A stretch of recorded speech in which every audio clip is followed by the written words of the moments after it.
ESP Guitars, please hold. ESP Guitars, please hold. ESP Guitars, Lynch speaking, please hold. You're watching ESP TV, stay tuned. ESP Guitars.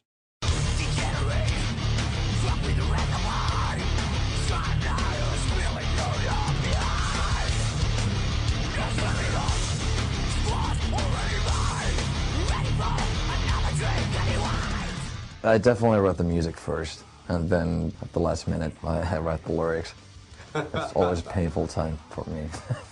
I write some stuff at home, you know, I fuck around with my 4-tracker, you know, just come up with riffs and what have you, and then we just go to the rehearsal place, I show it to the other guys, and we jam on it, and, you know, before you know, we got a song, and that's how it, that's how it's always worked out, and at least for us, works out pretty well. The guys, I mean, they're involved with arrangements and stuff, you know, whenever we practice and stuff like that, you know. Yannick would go, I play like this, you know, and then I was like, hey, that sounds cool, okay, we'll do it that way. Or, you know, sometimes Yaska would just go like, you know, how about this fill, or how about this drum beat, and, you know, as long as, you know, stuff sounds cool, of course, yeah, we're gonna use it. But we always have everything written before we hit the studio.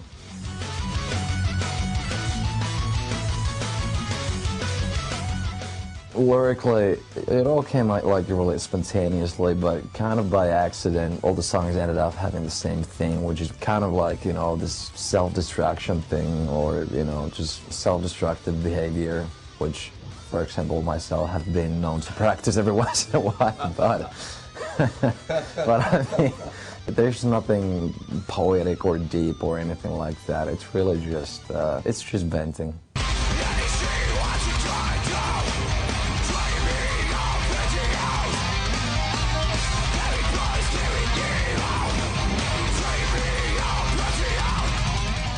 Yeah, the American crowd, I mean, yeah, they're definitely more rough and just like, you know, they got that pit thing going on, and, you know, as opposed to Europe where it's more like just, you know, doing this and like singing along, and Canadian audience, and they have those both combined, you know.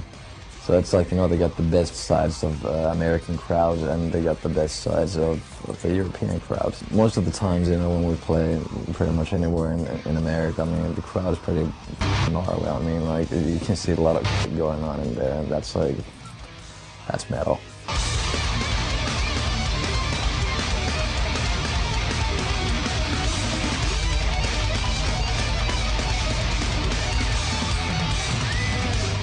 I mean, compared to how it was, like, you know, 10 years or even less than 10 years ago, you know, guitar solos, they were just like considered like, yeah, that's gay, you know, you don't do that, and, you know, they're not part of rock and roll anymore, and like, you know, it's like, come on, man. So I'm just glad to see that it's back, you know. I just dropped in today, what condition my condition wasn't.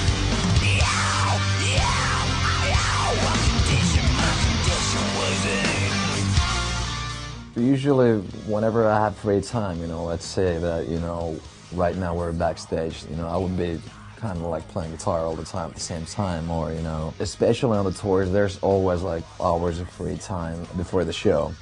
And, you know, there's a lot of things that you can do. You can play PlayStation or just watch movies or whatever, but, you know, I play guitar. I just love doing it. It's fun for me. It still is. You know, the same thing at home, you know, even if we don't have anything coming up, I would just, you know, pick up a guitar. I would throw in a Bon Jovi CD and just, you know, start shredding on top of it, you know. For me, that's like a lot of fun.